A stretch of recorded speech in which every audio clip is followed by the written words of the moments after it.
पद्म पुराण में लिखा है, इस मृत्युलोक में जीव जंतुओं की 84 लाख योनियां निवास करती हैं और उसी में से एक योनि है मनुष्य योनि, जिसमें हमारा और आपका जन्म हुआ है। हर प्राणी को उसके कर्मों के हिसाब से ही अगला जन्म मिलता है। जब कोई मनुष्य अपने जीवन में अधिक से अधिक सत्कर्म करता है, उसी के फल स्वरूप उसका जन्म मनुष्य योनि में होता है। धर्म शास्त्रों में मनुष्य योनि को बहुत ही दुर्लभ और सबसे ज्यादा कष्टकारी बताया गया है। धर्म शास्त्रों की अगर माने तो जीव को सबसे ज्यादा कष्ट मनुष्य योनि में ही भोगना पड़ता है। गरुड़ पुराण में मनुष्य के जन्म से लेकर मृत्यु तक जिन जिन कष्टों को भोगना पड़ता है, उसका विस्तार पूर्वक वर्णन किया गया है। इस वीडियो में आप इन्हीं कष्टों के बारे में जानेंगे जो जीव माता के गर्भ से ही अनुभव करना शुरू कर देता है और अपने जीवन के अंत तक भोगता है। हमारे चैनल वैदिक ज्ञान संगम में आपका स्वागत है। इस वीडियो के कमेंट में जय श्री नारायण लिखकर परमात्मा को अपना आभार प्रकट करिए। दोस्तों, गरुड़ पुराण में स्पष्ट लिखा है, जब भी कोई जीव मरने के बाद मनुष्य योनि में जन्म लेता है तो वह सबसे पहले ईश्वर द्वारा निश्चित पुरुष के वीर्यकण के रूप में स्त्री के उदर में प्रवेश करता है। वहां वह एक रात्रि में स्त्री के रज में मिल जाता है और एक हो जाता है। इसके बाद यह 5 रात्रि में छोटे कण का रूप ले लेता है और बाद में यह अंडे के आकार में बदल जाता है।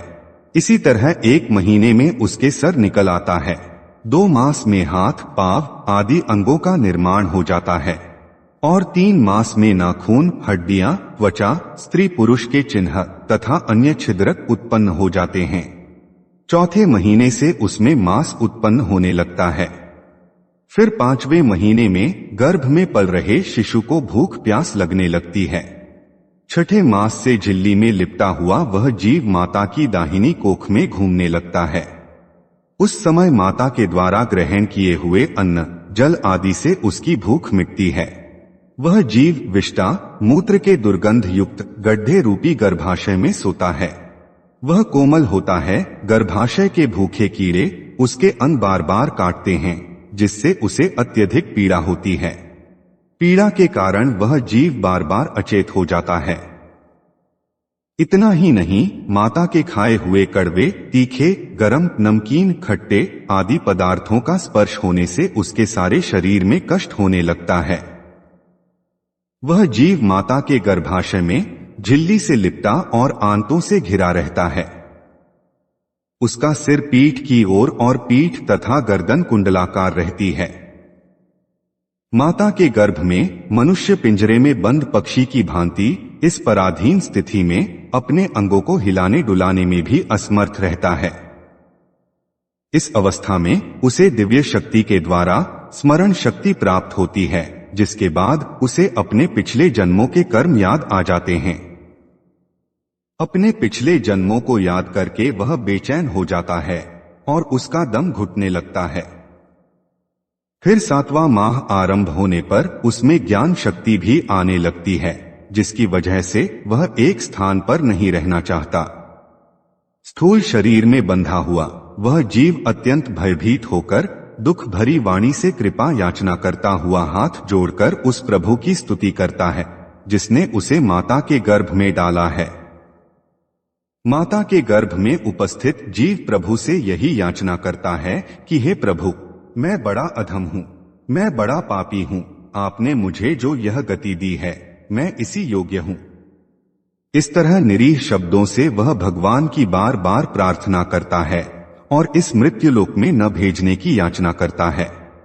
गरुड़ पुराण में बताया गया है कि देहधारी जीव दूसरी देह अर्थात मां के गर्भ के भीतर मल मूत्र और रुधिर के कुएं में गिरा रहता है।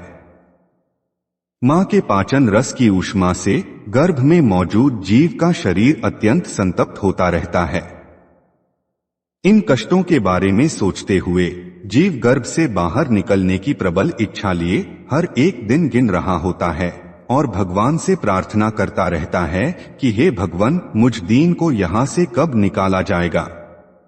वह मनुष्य सोचता है कि पशु, पक्षी, अन्य जीव तो अपनी मूल बुद्धि के अनुसार अपने शरीर में होने वाले सुख दुख आदि का ही अनुभव करते हैं, किंतु मैं तो भगवान आपकी कृपा से साधन संपन्न शरीर से युक्त हुआ हूँ।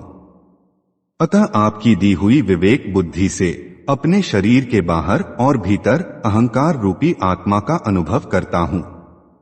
भगवान, इस अत्यंत दुख से भरे हुए गर्भाशय में यद्यपि मैं बड़े कष्ट से रह रहा हूँ, तो भी बाहर निकलकर संसार के अंधकार में गिरने की मुझे बिल्कुल इच्छा नहीं है, क्योंकि उसमें जाने वाले जीव को आपकी माया घेर लेती है, जिसके कारण उसकी बुद्धि अहम से युक्त हो जाती है और उसके परिणाम में उसे इस संसार चक्र में ही रहना होता है।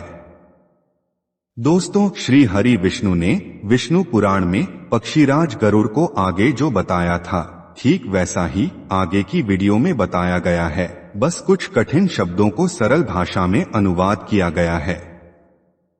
इस प्रकार की बुद्धि वाले एवं स्तुति करते हुए 10 माह के ऋषिकल्प उस जीव को प्रसूति वायु प्रसव के लिए तुरंत नीचे की ओर धकेलता है। प्रसूति मार्ग के द्वारा नीचे सिर करके सहसा गिराया गया वह आतुर जीव अत्यंत कठिनाई से बाहर निकलता है। वह उस समय श्वास नहीं ले पाता है तथा उसकी स्मृति भी नष्ट हो जाती है। पृथ्वी पर विष्ठा और मूत्र के बीच गिरा हुआ वह जीव मल में उत्पन्न कीड़े की भांति चेष्टा करता है और विपरीत गति प्राप्त करके ज्ञान नष्ट हो जाने के कारण अत्यधिक रोने लगता है। कर्म भोग के अनंतर जीव जब घर से बाहर आता है, तब उसी समय वैष्णवी माया उस जीव को मोहित कर देती है। माया के स्पर्श से वह जीव विवश होकर कुछ बोल नहीं पाता, शिशु रूप में मिलने वाले दुखों को पराधीन की भांति भोगता है। उसका शोषण करने वाले लोग उसकी इच्छा को जान नहीं पाते, अतः अपनी इच्छा बताने में असमर्थ होने के कारण जीव को बहुत दुख होता है। दूषित एवं मलमूत्र से अपवित्र शैया पर सुलाए जाने के कारण अपने अंगों को खुजलाने में, आसन से उठने में, अपनी इच्छा से और कुछ भी करने में असमर्थ रहता है। जैसे एक कीड़ा दूसरे कीड़े को काटता है, उसी प्रकार ज्ञान शून्य और रोते हुए उस शिशु की कोमल त्वचा को डांस, मच्छर और खटमल आदि जंतु तकलीफ देते हैं। इस प्रकार शिशु अवस्था के दुख भोगकर वह जीव पौगंडावस्था अर्थात किशोरावस्था में भी दुख ही भोगता है। इसके बाद युवावस्था प्राप्त होने पर आसुरी संपत्ति को प्राप्त होता है। तब वह दुर्व्यसनों में आसक्त होकर नीच पुरुषों के साथ संबंध बनाता है और सत्पुरुषों से द्वेष करता है।